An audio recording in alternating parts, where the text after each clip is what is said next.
on in the Not, world. not old. I just live here. No, I So just. so Well, what's happening? I watched the Space Jam movie. Hmm.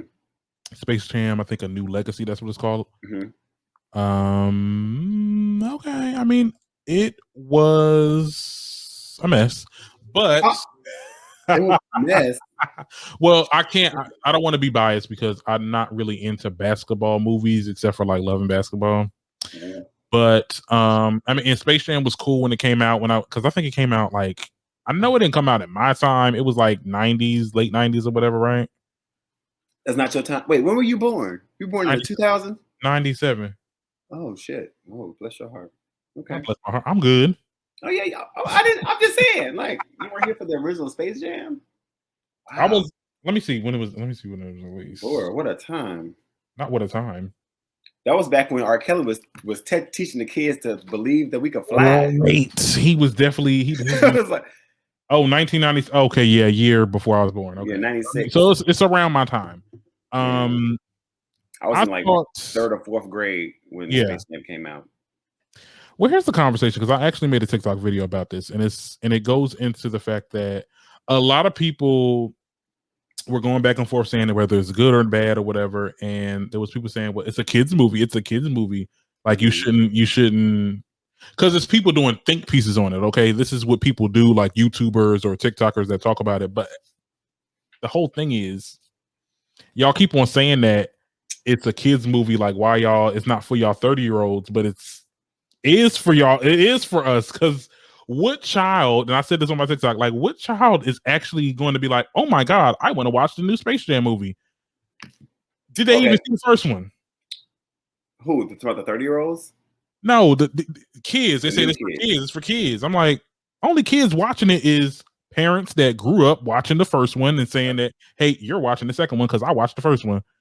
That's not okay. That may or may not be true, but this Space Jam with LeBron James could be as impactful as the first Space Jam with Michael Jordan. It's just different eras. And so for them as kids, this is their first Space Jam. And then later they'll go back and watch the old Space Jam and see what it was like.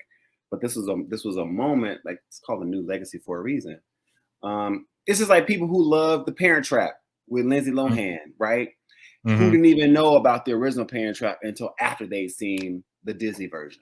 Right. Well, I think they both were Disney, but like until they go back and see the old one with Haley Mills. And so I mean, of course, people who've seen the original are always going to be very critical of remakes and sequels. Yeah. Like people now, first of all, do you know Still Magnolias, right? Yeah. Okay. Which Still Magnolias do you know? You know Still Magnolias with Queen Latifah and like all of them. Like, see, I grew up around my mother and grandmom and aunts. They did not watch the black version. They felt like they didn't watch the black. They were the types to be like, like I don't like the Wiz. I like the. I mean, they shouldn't do overs. Oh, your grandparents didn't like the Wiz. The do overs. They liked the original with Judy Garland. With I'm like, Wizard of Oz. But okay. Seasoning. So, but so it's like the same thing. It's just like, okay, well, if you're familiar with the original, you really don't expect anything really new with a remake. Mm-hmm. And you're going to be hypercritical because it's like, okay, well, this was really good by itself. Like, okay, if you're going to remake it, then what else can you add to it that's going to make it better or that much more outstanding than the first one?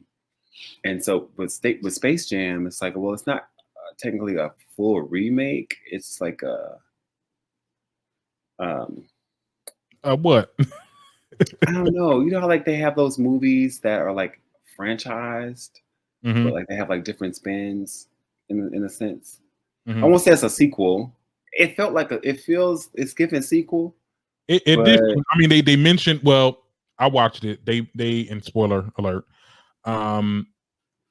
They made a nod to Michael Jordan. Like Michael Jordan, whose characters knew who Michael Jordan was. Like there was a part in there where we actually thought he was going to have a little cameo, but that would have been amazing if Michael Jordan had popped up in this new Space Jam. That'd have been amazing.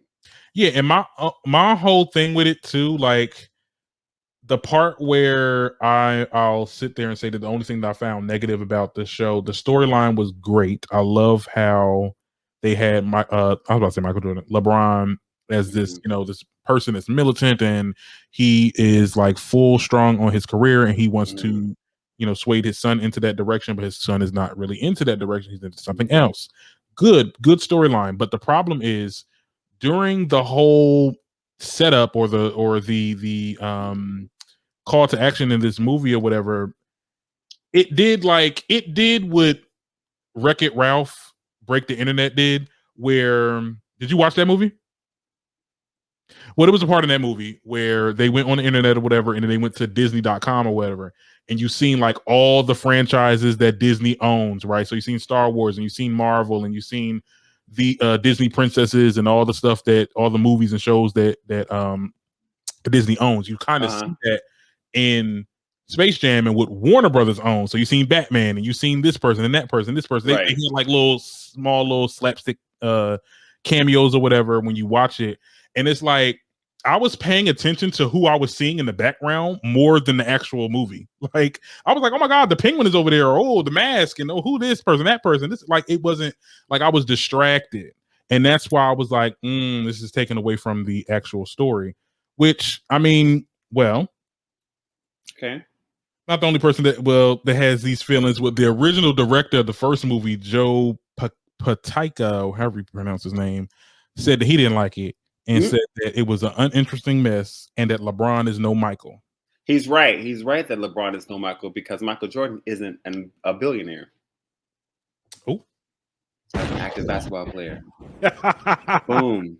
Well, he didn't become a billionaire with robbing these black folk of them shoes. He didn't become a billionaire yet. Boom. As much as them things cost, come on now. Yes, and yeah, he's not like Michael. He's better. People be hating on LeBron. You know what I think, and that's what it is. Too. They don't like LeBron. That's where I think people don't like LeBron, and I know that our listeners and our viewers may try to crucify me for this because you can't get him on his athletics because LeBron. I put LeBron in the same realm that I put Serena when it comes to training and being the best of their craft in their field. We don't like LeBron because his fucking hairline. Okay? Now, you got too much fucking money. Allegedly. I was really like, listen, I was really like, oh, he about to say some shit. His hairline. His hairline is aggressive. I don't like it. His hairline is offensive. Oh Lord! For the type of money that he has, for him to be sitting up here, I don't like it. And I think that's why a lot of people just can't deal with LeBron.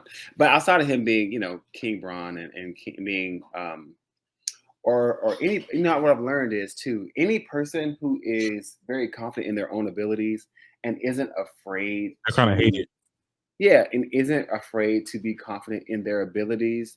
People hate them because of that, because a lot of people don't have that about themselves, right? Mm-hmm. And then there's this ideology about humility where people feel that if you've acquired anything, if you've achieved something, there's like this silent requirement to be humble, right? To be humble about it.